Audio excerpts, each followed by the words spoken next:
How many of you here this afternoon, you are so excited, expectant sa gagawin ng Panginoon? Amen. Mamaya po, no, marami tayong maririnig sa yung mga good things, especially yung mga nangyayari pong cell miracle catch po natin. Amen. How many of you here still in your campus, in the marketplace, nagka-conquer ka doon sa mga lugar na yan, sa family mo?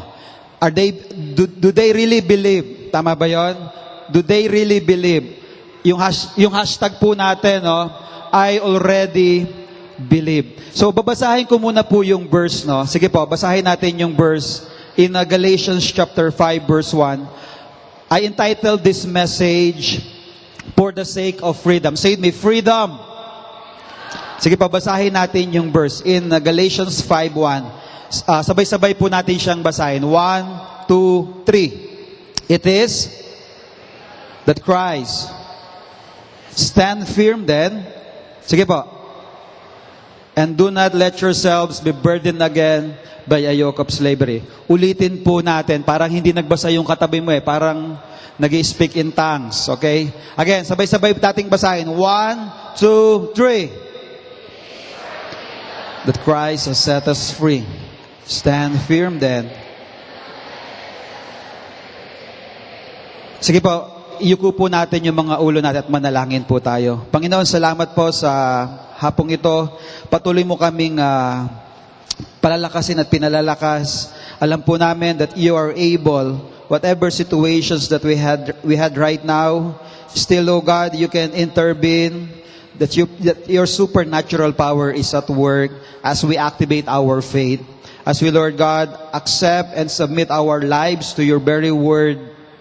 Whatever is your plan for us, let your will be done. Come on, whatever situations that you had right now, dumulog tayo sa Panginoon. God is able.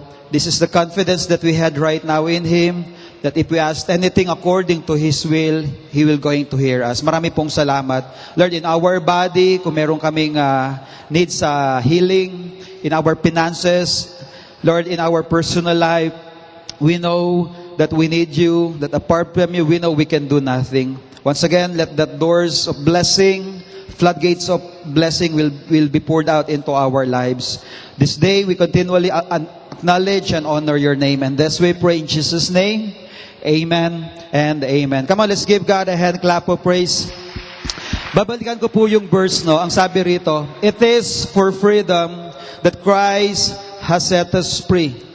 You know what? God purposely, intentionally save us. Pinrovide niya yung way. Tama. Sino yung mag-a-agree ka? Pinrovide ng God yung way para maranasan ko yung freedom. Maranasan ko yung buhay na dati walang gana, dati walang dream, walang purpose, dati namumuhay lang sa kasalanan, dati maraming kinakatakutan. Pero ngayon, nung tinanggap mo ang Panginoon, sabi mo, I am free. Tama ba yun? Sige nga, tignan mo nga yung katabi mo kung feel niya yung freedom. Sige nga, sabihin natin, I am free. Feel niya ba? You know what? When the Father, sabi ng Bible in John chapter 3 verse 16, For God so loved the world that He gave His one and only Son, that whosoever believes in Him shall not be what? Be perished, but have what?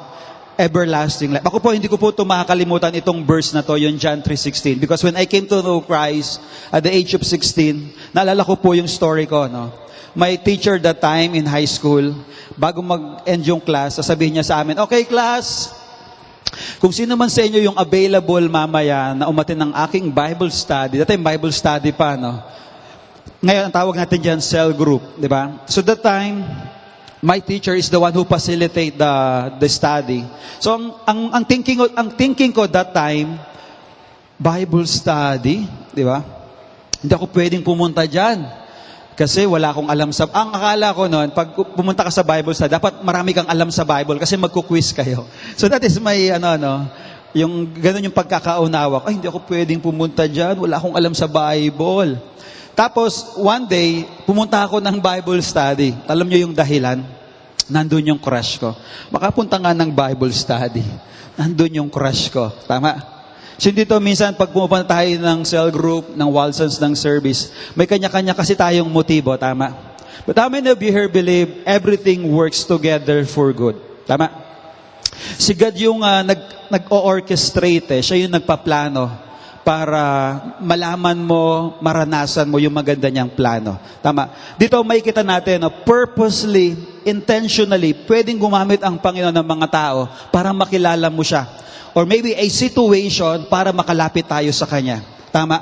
Ano ba yung nangyari 2,000 years ago? Paano pinrovide ng Panginoon yung freedom na to na sinasabi rito ng Galatians 5:1?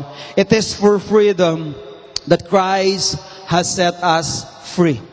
Kung babalikan po natin, bakit ganun na lang ka-valuable, ka-important sa Panginoon yung freedom ng tao? Bakit ganun siya ka-significant sa Panginoon? Up to the point, kailangan mamatay ng Panginoong Jesus sa krus ng Calvary. Tama? In Romans chapter 5, verse 8, but God demonstrates His own love for us in this, that while we were still sinners, Christ died for us. Amen. Sabihin mo nga sa katabi mo, alam mo ba, napakabuti ng Diyos. Kahit hindi tayo deserving, tama, namatay ang Panginoon para sa atin. So, babalikan ko lang po yung another verse, Genesis chapter 1, verse 26. Bakit ganito na lang ka-importante sa Panginoon yung freedom natin? In Genesis 1:26, then God said, let us make man in our image, after our likeness. And let them have dominion over the fish of the sea, over the birds of the heavens, and over the livestock, over all the earth, over every creeping thing that creeps on the earth. So dito makikita natin yung original purpose o design ng God kung bakit niya tayo kinreate. Are you with me? Let us make man in our image, in our likeness, and let them dominate. Sa ibang version, yung binabasa natin, and let them rule. Yung word na rule and dominionship, it's the same. Let them rule over the fish, over the plants, over everything they had made. Kaya pansinin po ninyo, yung kinreate ng God, it is designed to be replenished kasi merong nagmamanage o merong responsible at walang iba kundi yung tao. Kaya pansinin ninyo, kabaliktaran yung nangyari kasi may nangyari sa first couple. Remember when Satan deceived the first couple, pumasok yung kasalanan, instead na mag-dominate yung tao sa creation ng God, bumaliktad. Yung creation, siya yung nagdo-dominate sa tao. Gagawa siya ng grapes, magtatanim siya ng grapes, tapos yung grapes, di ba?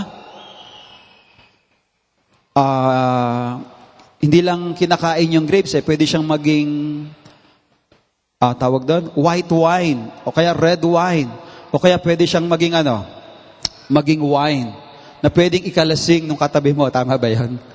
Hello? So, na-abuse, bumaliktad. Ito po yung story na pagkatapos sabihin ng Panginoon, ito yung gagawin ng tao na kinreate ko sa image ko. They will dominate the earth. They will dominate their environment.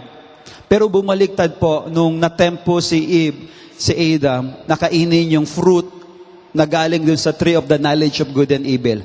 Ang tawag po nung iba doon, kapag hindi pa nila alam yung verse na yon, apple. Tama? Kinain kasi nila yung apple Pero pag binasa mo yung Genesis, hindi yon apple. The fruit that comes from the tree of the knowledge of good and evil. Forbidden fruit. Okay?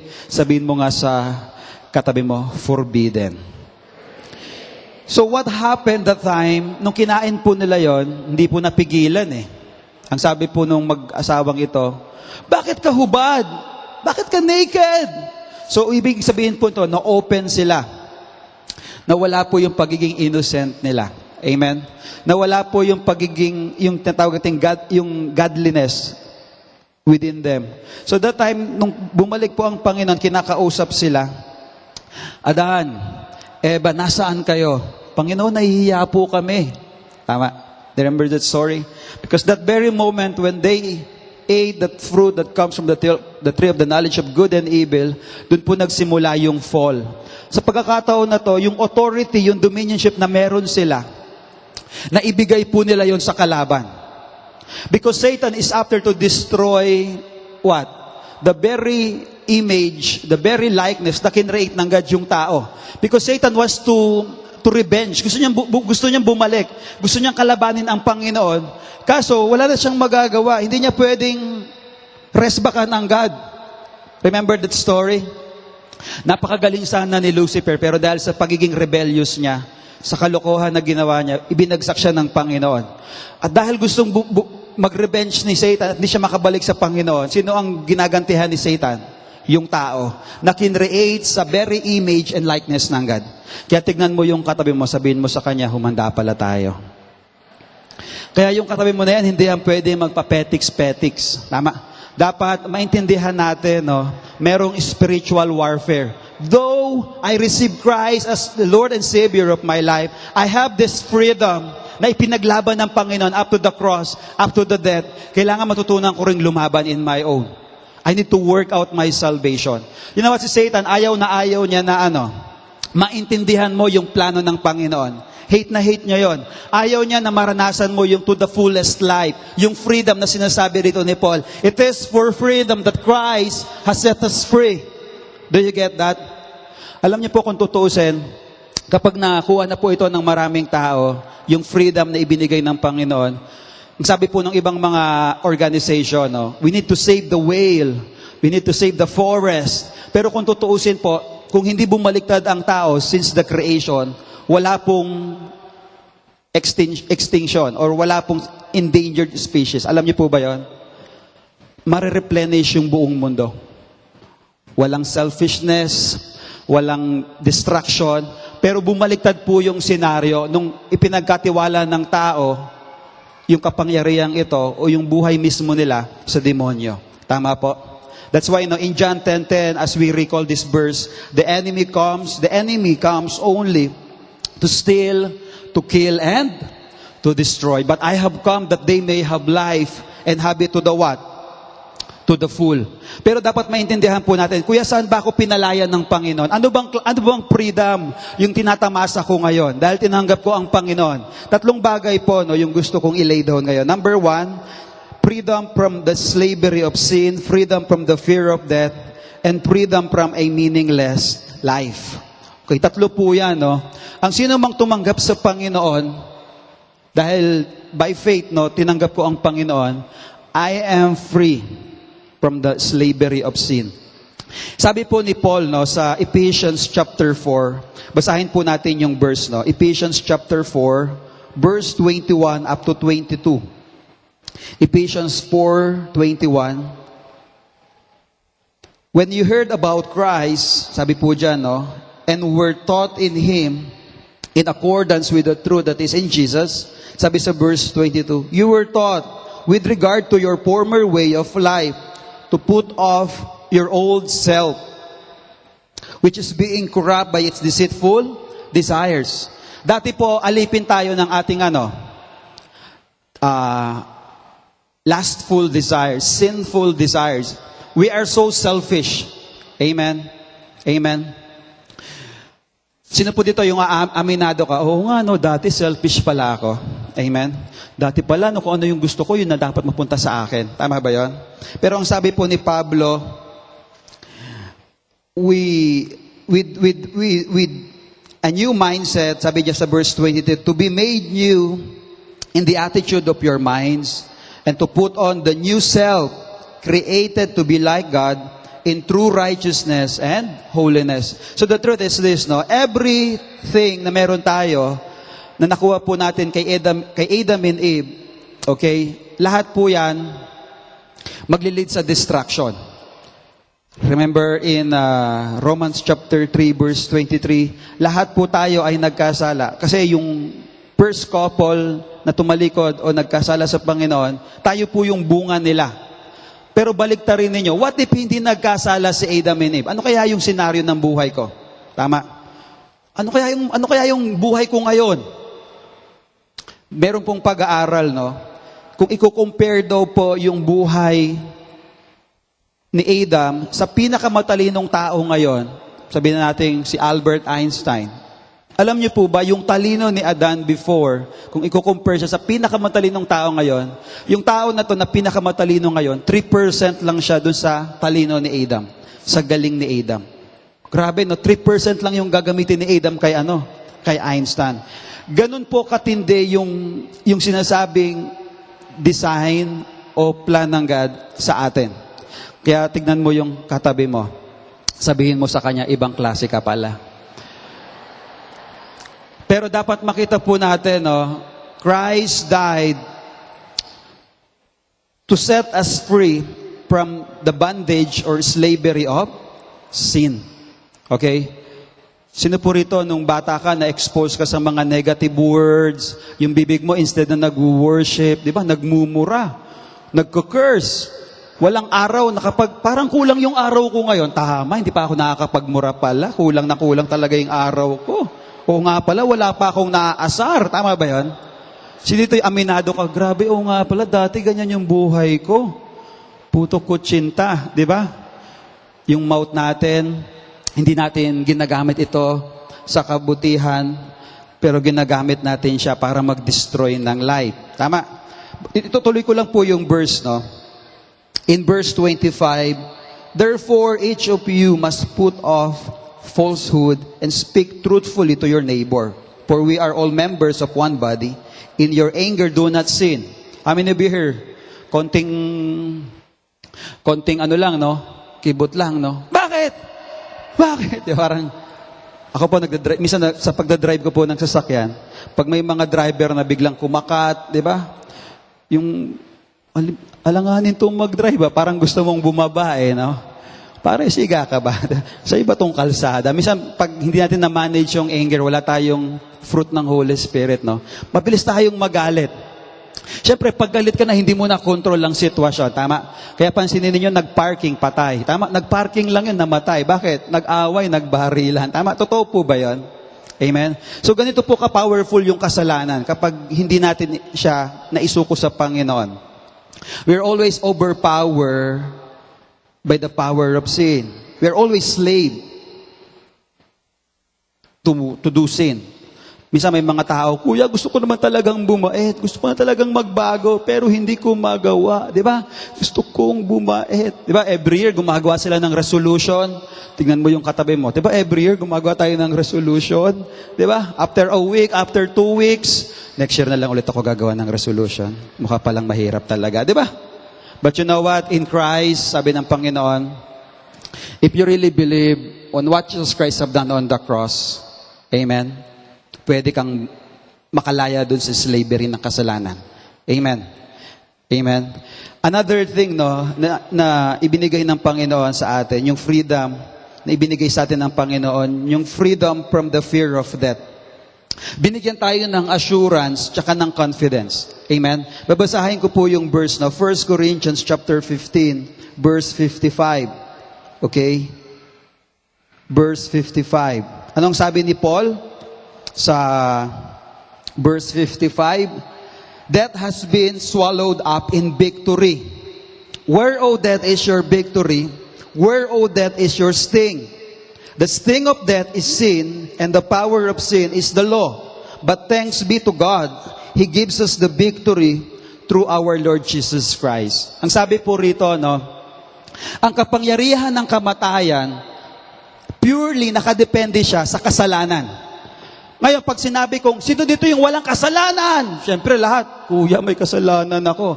Ganon ka-powerful yung death. Kaya kanyang kainin ng buhay. And death is always knocking at the door of our lives every day. Kaya minsan, di ba, nakakabang lumabas? Huwag ka nang lumabas, baka kung anong mangyari sa iyo. Amen. Amen.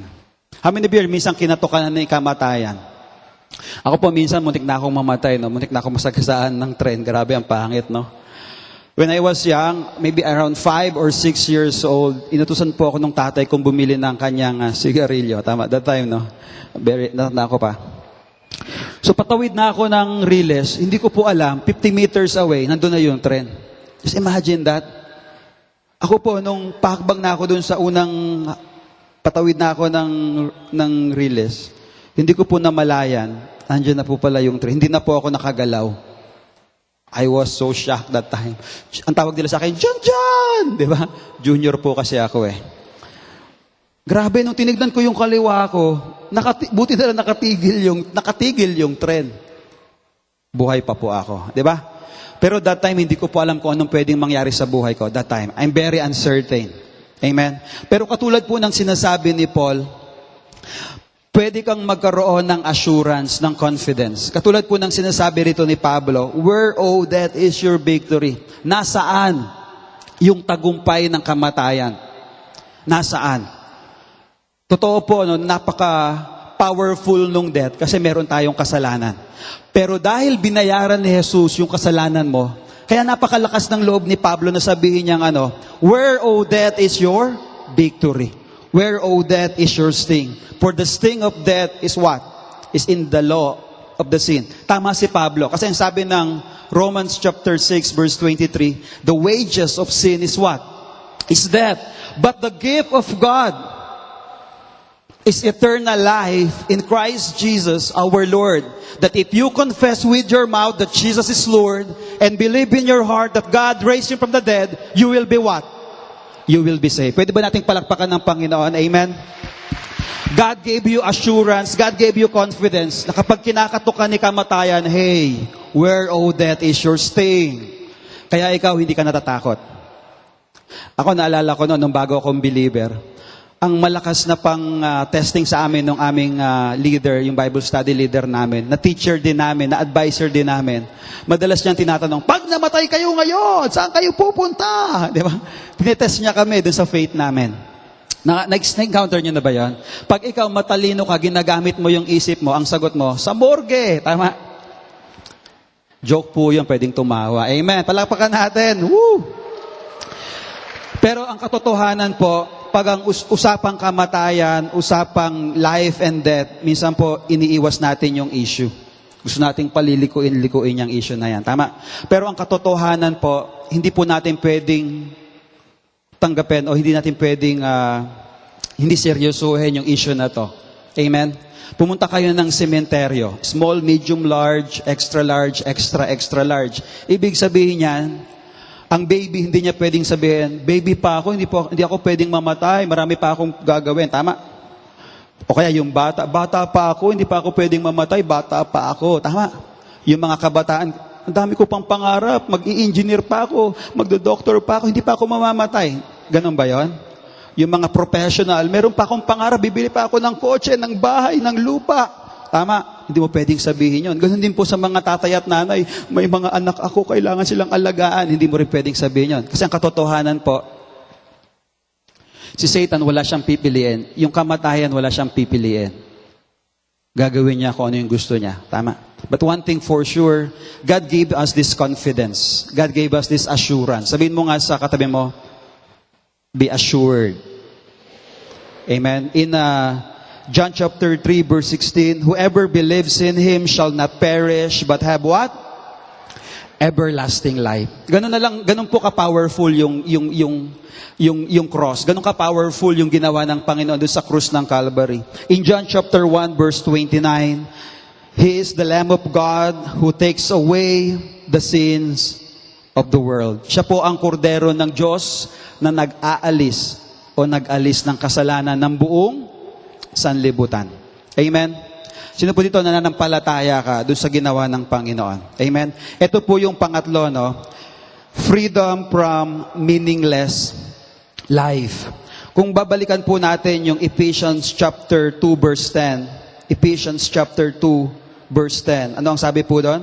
For we are God's workmanship, created in Christ Jesus to do good works, which God prepared in advance for us to do. So dito po makikita natin na we are on a process. We are God's workmanship, created, meaning in partnership with God. Meaning yung life mo from a meaningless life, from a life that is so ordinary, dahil nagkaroon ka ng freedom, hindi ka na dapat ordinary. Hindi ka mamumuhay na ordinary. Amen. There's one saying, no? Sabi doon, what is the greatest tragedy of life? Ano daw yung greatest tragedy ng life? The greatest tragedy of life is not death. Kasi, oo nga naman. Kung niligtas na ako ng Panginoon, hindi ko na dapat katukutan yung death. Tama. But the greatest tragedy of life is what? Life without a purpose. Tama. Tingnan mo yung katabi mo, sabi mo sa kanya, may purpose na ba? So dito sa church po natin, no, ina-highlight po natin yung pinaka-purpose natin. What is that purpose? To love God and to love people. Papaano? Sabi natin sa Matthew chapter 22, no, love the Lord your God with all your heart, with all your soul, with all your strength. This is the first and the greatest commandments. Yung pagpunta mo dito sa Sunday service, yan yung pagpapatunay na mahal mo ang Panginoon. Tama? Yung pag pumupunta ka ng cell group mo, binabasa mo yung salita ng Panginoon, nag-spend ka ng time doon sa Word ng God, pagpapatunayan na mahal mo ang Panginoon. Kasi may purpose ka na mahalin ng Panginoon. Pero hindi lang yon. Binigyan tayo ng purpose na mahalin din natin yung ibang tao. Amen. Those who are rescued by God will become rescuer. Those who experience the redemptive power of our Lord Jesus Christ, they will also help these people na ma-experience nila yung redemption ng God. For you are God's workmanship, created in Christ Jesus to do good works. Amen? Pero ito kasi yung malaking challenge po ng mga believers ngayon. Madalas, Satan is always at work. Remember in Ephesians chapter 6 verse 10, sabi ni Paul, finally, brothers, be strong in the Lord and in His mighty power. Put on the full armor of God so that you may take your stance against the devil's schemes. Si Satan po, 24/7, meron siyang tinatrabaho. Ano yung tinatrabaho ni Satan? Huwag mong maranasan yung total freedom. Free ka na sa slavery ng sin, wala nang hold sa iyo yung kasalanan. Hindi mo na dapat katakutan si kamatayan. Yung life mo dapat mamuhay ka na may purpose. Purposeful na yung life mo. Yun yung essence ng freedom po natin. Tama po ba yun? Tama. Pero time to time, maraming mga Christian, kahit na alam na nila yon, tinanggap na nila yung Panginoon, meron na silang Savior, time to time, hinahan sila ng past nila. Tama? Satan is always reminding us of our past. Tama ba yon? So dito madalas ang battle mo, yung past mo. Naku, mahirap lang kami. Naku, magagawa ko ba talaga yan? Tama. Ang nakikita natin palagi yung shortcomings natin. Amen. But if Satan is always reminding you of your past, I want to tell you this. Sabi mo kay Satan, hey Satan, I want to remind you of your future. Tama. Because on the cross, Satan is defeated. Sabi ng Panginoon, it is finished. Bumaba ang Panginoon, kinuha ni God yung mga keys, because yun yung pagpapatunay na ipinaglaban ng Panginoon yung freedom natin. It is for freedom that Christ has set us what? Free. Kaya pag si Satan, nililigawan ka ulit, uy, na-miss mo ba ako? Di ba? Alam niyo po si Satan, hindi siya lumalapit sa tao na merong 3 tinidor, yung parang, tama? Yung may, ang tawag doon? What you call that? Yung, si Satan hindi siya lalapit na may 2 sungay o kaya may mahabang buntot. Tama? Lalapit si Satan in a very impressive way, no? Yung nakakaakit na pagkakataon. Kaya pag hindi tayo aware, hindi tayo in tune, wala tayong presence of mind, pansinin ninyo, anong nangyayari? Madalas, nagiging victim tayo. Instead na tayo paabante ng paabante, umaatras tayo sa laban. Amen. Nakukuha nyo yung point na yan? Instead na dapat victorious tayo, nagiging victim ulit tayo. Hello, are you there? Sabi mo nga sa katabi, buhay ka pa ba? Ha? So kung paanong ipinaglaban ng Panginoon yung freedom natin, sabi ni Paul sa Galatians 5:1, stand firm then. So dito po pumapasok na kailangan meron din tayong gawin. Kailangan i-work out natin yung salvation po natin. Sinimulan ng Panginoon na iligtas tayo, nag-provide siya ng solution. He died for us. He shed His blood for us. And Satan has no power to overcome that. We are victorious. Pero ngayon, meron tayong part. Again, hindi po tayo robot. Sabihin mo nga sa kanila, hindi ka robot. na yung bawat galaw mo imamando ng Panginoon. Tama? Kahit meron kayong cell leader, may mga taong tumutulong sa inyo, kayo pa rin yung nasusunod. Tama? Sabi mo nga sa mo, tama. Di ba? So dito makikita po natin, no, gaano man kagaganda yung sinasabi ng Panginoon sa salita niya, pansinin ninyo, ikaw pa rin ang nasusunod. You see, God is very willing to empower my mind or empower your mind para makonvince ka papunta dun sa promise mo, sa future mo. Pero pansinin ninyo, marami pa rin mga tao ang gusto nilang gawin yung gusto nila. Ako pa rin ang masusunod. Gusto ko pa rin yung gagawin ko. Tama? Hello? That's why ang sabi po rito ni Pablo, stand firm then, and do not let yourselves be burdened again by a yoke of slavery.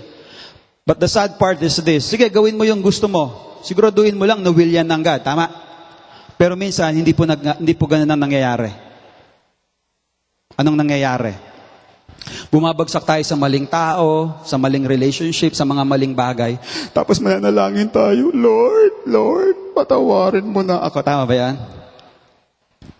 Magre-repent tayo, tapos magre-repeat. Tama? Magre-repent tayo, tapos magre-repeat. Repent, repeat. So, ang church po na nire-raise up ngayon ng Panginoon, hindi po victim mentality. But this church is victorious. Amen? Amen. Sabi mo nga sa katabi mo, victorious tayo. Tatlong bagay po, no, para ma-workout natin yung salvation natin. Ito naman yung magiging part natin. May part tayo. Again, no, God cannot control or hindi niya pwedeng i-manipulate yung will mo. Alam mo yan. Alam mo yan. Sabi mo nga sa katabi mo, alam mo yan. Tama? Number 1, you need to be strong. Babasahin ko po yung verse, no? 1 Peter chapter 2, verse 1 and 2. Ang sabi po rito, therefore, rid yourselves of all malice, deceit, hypocrisy, envy, and what? Slander of every kind. Like newborn babies, crave what? Pure spiritual milk, so that by it you may grow up in your what? In your salvation. Ang ganda po ng encouragement, no? Paano natin na-work out so that you may grow up in your salvation? So dito po katulad ng isang newborn baby in the physical, pansinin niyo, meron silang basic na food, and that is what? Milk. Milk. Hindi mo siya pwedeng bigyan ng tapa. Okay? Milk. Okay? So every newborn baby, kailangan mag-rely po sila, dumepende po sila dun sa basic food na yon. The same with us. As a spiritual being who received the message of redemption, kailangan dumepende rin po tayo sa word ng God. Amen? Ako po, no, meron akong baby, no. One thing na na-observe ko sa baby, cute sila, very cute. Tama? Pero pag pinabayaan mo sila sa isang kwarto, dadampot sila na kung ano-ano. Dadamputin nila kahit anong gusto nila. At minsan magugulat ka, yung dinampot niya, kakainin niya. Tama? Nakaka-worry po yun. Ginawa tayo nung bagong believer tayo, hindi pa tayo discipline eh. Para tayong newborn baby. Kung ano-ano yung mga pinagadampot natin, yung pala ikamamatay na natin yan. Tama ba yan? That's why God put someone, God gave us this instruction that we need to crave pure spiritual milk. Tanggalin mo yung malice, tanggalin mo na yung hypocrisy, yung envy. In short, tanggalin mo yung mga bagay na dapat hindi mo na talaga ginagawa sa buhay mo. Then you can work out your salvation. Tama ba yun? So dito dati, bago mo makilala ang Panginoon, tamad ka. Surrender mo na yan. Lord, dapat ma-work out ko to. Diba? So hindi siya automatic, pero ma-work out mo siya. Tama ba yun? So dito dati, estudyante ka, hay nako, stress na naman ako. Okay lang yan, pasado naman ako eh. Tama ba yun? Sanay ka ng puro tres. Okay lang yun, pasado naman eh. Pero hindi, binigyan ka ng talino, ng wisdom ng God. Tama ba yun? Pinalaya ka ng Panginoon sa katamaran. Hindi ka bobo, tama? It is for freedom that Christ sets you free. So, anong dapat mong gawin? Dapat yung tres, ipariband mo yan, tama? Sabihin mo nga dyan sa katabi mong estudyante, uy, magpariband ka na, di ba? You see, you are destined to become excellent. You are destined para maposes mo yung scholarship, iposes mo yung pagiging cum laude, yung summa cum laude at magna cum laude. Tama ba yun mga estudyante? Amen? You can possess that. Amen? But you need to what? to grow up. Amen? Another thing, no, kung employee ka, you can possess yung managerial possession or managerial position, supervisory position. Do you believe on that? Ang problema, papasok ng alas 9, di ba? Grabe, 9:30, 10 o'clock. Nahihirapang i-workout yung pagpasok ng maaga, tama?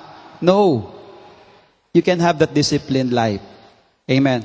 How many of you believe ang panlaban natin sa mga hindi naniniwala sa Panginoon yung testimony natin? You see, pag win-workout mo yung salvation mo, hindi ka pa nagpipreach, tatanggap na sila kay Lord. Tama ba yan? Hello? Sino yung tingin nyo nakaka-attract? Yung mga taong kamangha-mangha yung ginagawa o kahina-hinala yung ginagawa? Tama ba yan? Siyempre, ang nakaka-amaze, yung mga taong kamangha-mangha yung ginagawa. Bakit kamangha-mangha yung ginagawa nila? Kasi wino-work out nila yung relationship nila sa Panginoon. Tama? Do you believe on that? Sumigaw na amen. Ito po yung pangalawa, no? Ito po yung part na dapat ginagawa natin. To stand firm on what we confess. You need to be equipped. The good thing about our church, yung mga leaders po natin, yung mindset po nila, wag pong mag-raise up ng maraming members. But this church is designed to raise up true disciples. Say it me, true disciple. That's why, no, yung goal po natin, to make every believer a leader of leaders. Kaya pag tinanong mo yung katabi mo, ang sagot niyan, cell leader ako dito. Di ba? Sige, tanongin mo, ano ka dito? Member o cell leader? Cell leader ako dito. Tama ba yun? Kasi yung taong katabi mo ngayon, nag-undergo siya ng ano? Equipping. 2 Timothy chapter 3, verse 16 to 17, all scripture is God-breathed, useful for teaching, rebuking, correcting, and training in what? In righteousness, so that the servant or the man of God may be thoroughly equipped for every good work. God is preparing you or God is preparing us to do good work. Pero bago natin magawa yung good work na yan, dapat equip tayo. Yung nag-launch out po tayo ng Cell Miracle Catch, nakahuli tayo ng around, I think, ngayon siguro naglalaro na sa 8 or 9,000 souls. And then meron tayong na-open na around 800 plus discovery group. Hindi po siya kayang gawin ng mga members na hindi equipped. Ginagawa po sila ng mga cell leaders na umattend ng consecration night, inanoint ng Panginoon, nag-undergo ng mga training, how to open cell, how to evangelize. Tama. So napansin niyo, magbibilang lang tayo ng ilang buwan ngayon, hindi na tayo magkakasya sa mga services natin. Tama ba yon? Ako lang ba yung naniniwala doon? Amen. You know what? Ako po ang isang patotoo from 200. Ngayon po, ini-aim po ng mga leaders natin yung 20,000 congregation. Alam niyo po ba na halos makakapasok na tayo sa Cuneta? Tama ba yun? We will possess the land. Amen. Just imagine that 200 people equipped, became strong, nanampalataya lang sila. How much more yung mga nag-service ng umaga, ng second service, at kasama kayo doon. How much more pag talagang nanampalataya tayong lahat. Sabi nga ng leaders natin, si Bishop, no, we are 10 times better. 10 times better. So kung imumultiply natin yung 20,000, no, 200,000 yon. Amen? Hindi natin ipagmamayabang, no, pero dahil nananampalataya tayo, pinaglalaban natin yung ginawa ng Panginoon sa atin. Hindi po siya imposible.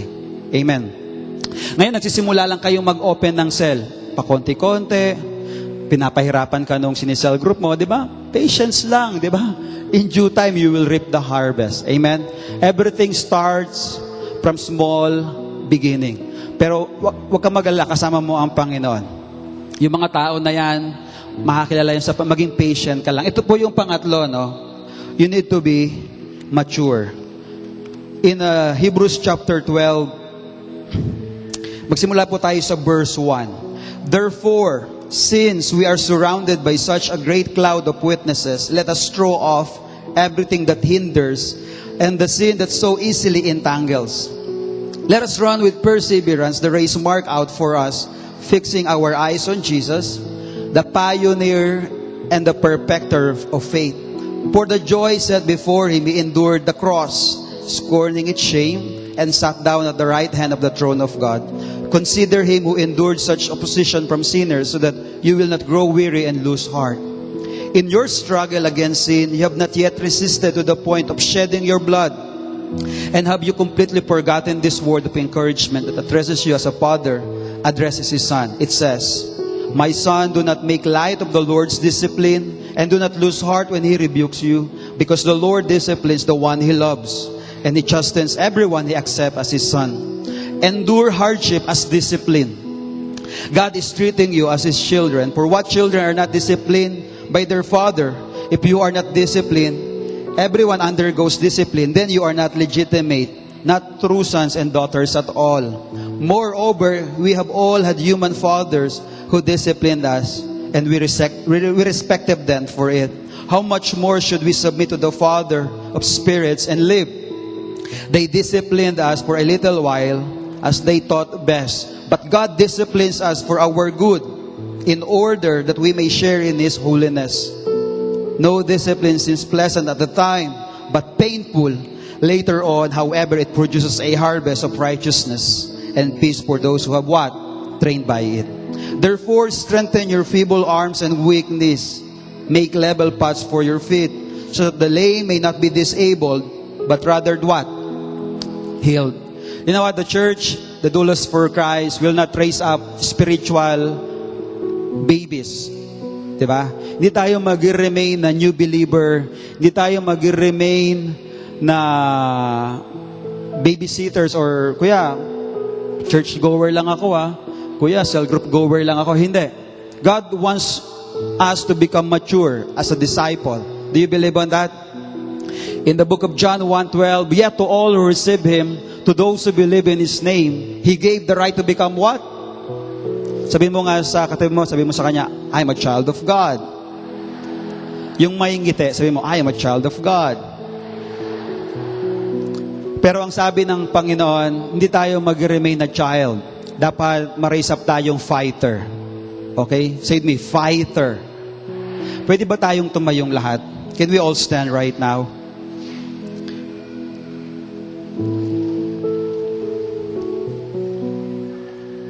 In 1 Corinthians chapter 13, ang sabi po rito, sabi ni Paul, when I was a child, I talked like a child, I thought like a child, I reasoned like a child. But when I became a man, I put ways of childhood behind me. I put childish ways behind me. Nakita ninyo? Hindi ka pwedeng mag-remain na child. You need to put the childhood ways behind you. When I was a child, I talked like a child. I thought like a child. I reasoned like a child. But when I became a man, I became retarded. Tama ba yun? Minsan may ganyan tayo sa situation po natin, Instead na paabante tayo, umaatras po tayo.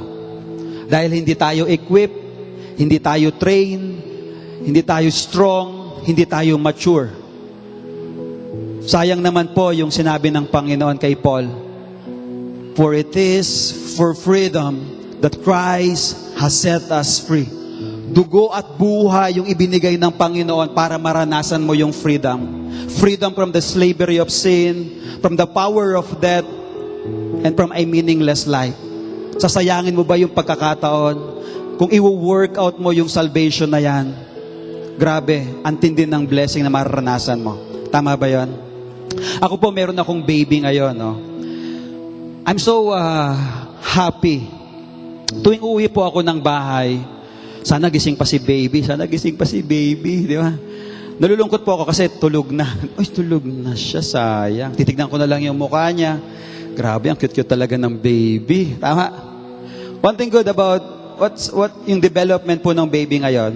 Ngayon po, dahil 1-year-old na siya, tututo niya na po magsalita. Ang isang kinatutuwa ko sa kanya, pag nagsabi siya ng rap, yung pag kumakain po yung baby, yung ibig sabihin po ng rap, sarap, rap, di ba? Cute ng baby talaga, ang cute ng baby. Another thing, natutunan niya ngayon, yung word na, dad, di ba? So, itong bata na to, on that situation na develop na siya, ang isa ko pang nagustuhan sa kanya, yung yakap niya. Yung parang minsan nagsiselos yung mother niya kasi parang ako na yung favorite. Pero alam ko, ang daming tinuturo ng wife ko. Pero pag kumapit yun sa akin, talagang,